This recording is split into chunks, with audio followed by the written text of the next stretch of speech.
this is Max Schwimmer.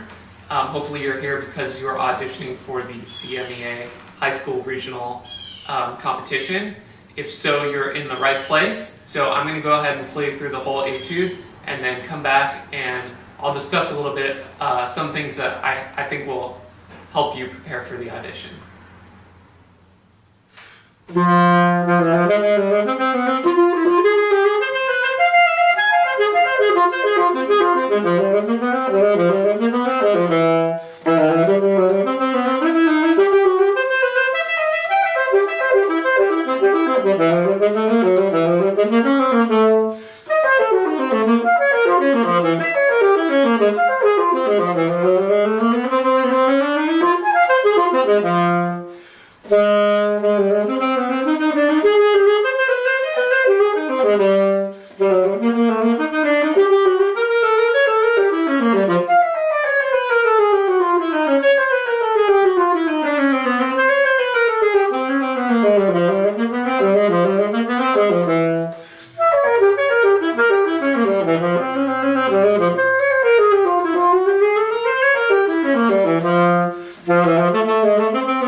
So the first thing that's really important, 99% of this etude is 16th notes, right? Just continuous 16th notes. So it's really important to make sure that your 16th notes are as even as possible. And the way that I like to practice that, one trick that I use, is to do a long, short exercise, which just helps even out your technique. So I'll take a passage that I'm having trouble with. For example, let's take the second measure as an example. And I will go ahead and I will practice making one note long, one note short, long, short, and so on. And then I'll reverse that. Short, long, all the way through the passage. So here's that second measure the first way. Long, short, long, short.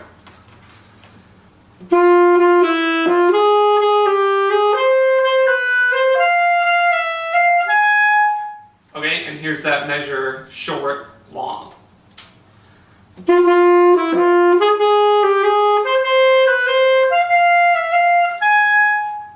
And then hopefully when you go back to play it normally, you'll find that you have much more control over the technique and the evenness of that passage.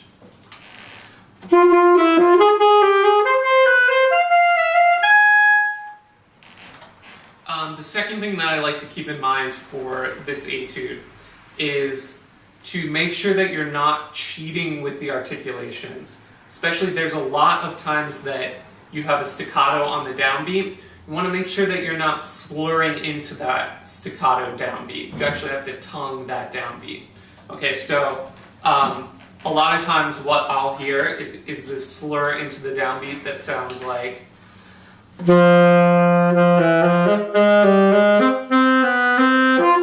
Okay, that's not what we want. We want to make sure we're tonguing on the downbeat like this.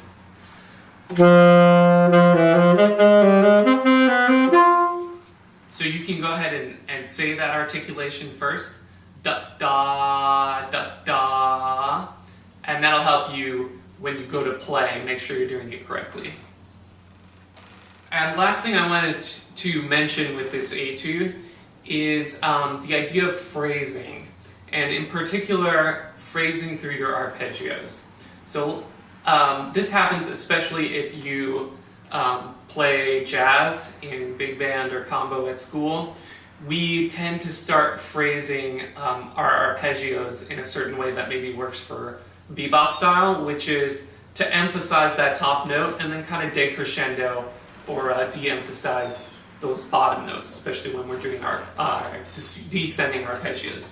So if you take a look at the third line, where we've got this nice diminished arpeggio, what we might sometimes want to do when phrasing that is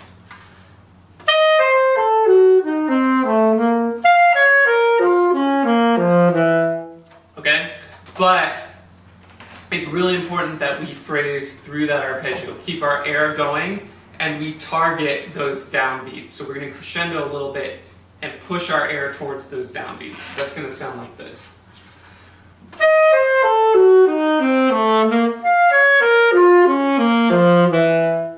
Okay, and that will give us that nice classical phrasing.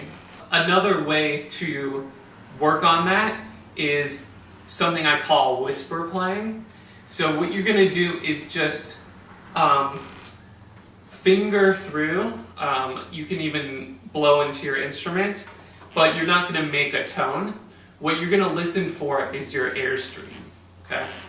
So you want to keep a steady stream throughout the whole passage. So I'm going to play that same measure with that diminished arpeggio and show you what I mean by whisper playing. So.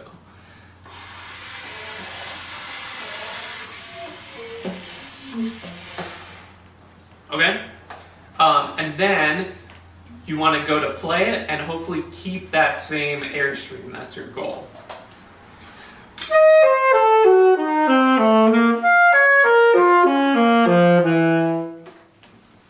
Okay, I hope that was helpful. If you have any questions, feel free to contact me. You can find that information on my website below in the description.